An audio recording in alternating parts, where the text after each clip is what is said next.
presented by MRS Music.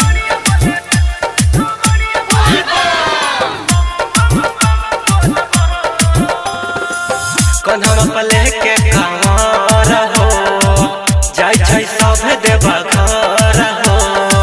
कन्हवा पले के कांवर हो जाय छै सब देवा घर हो।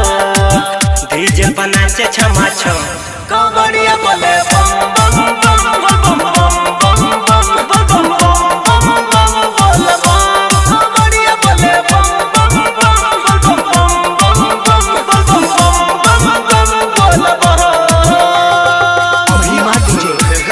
सौली चौक वाली से MRS म्यूजिक की शानदार प्रस्तुति।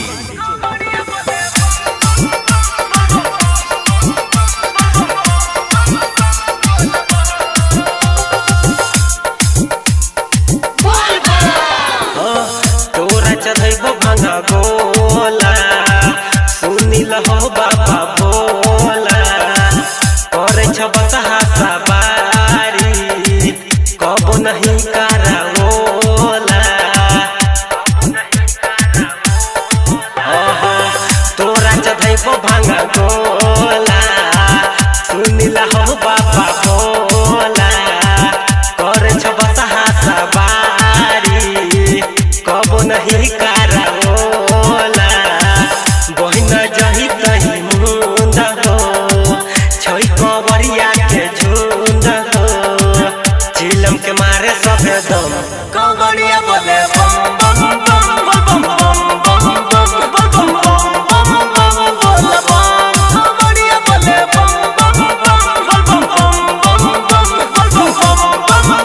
बोले बम। सौली चौक वाली से MRS म्यूजिक की शानदार प्रस्तुति।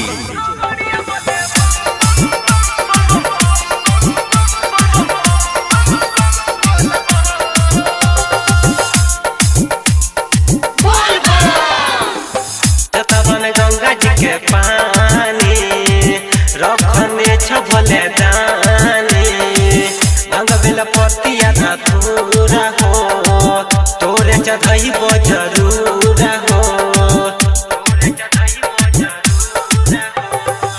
जतवन गंगा जी के पानी रखने छ भले दानी भांग बेला पतिया धतूरा हो तोरे चढ़ैबो जरूर हो।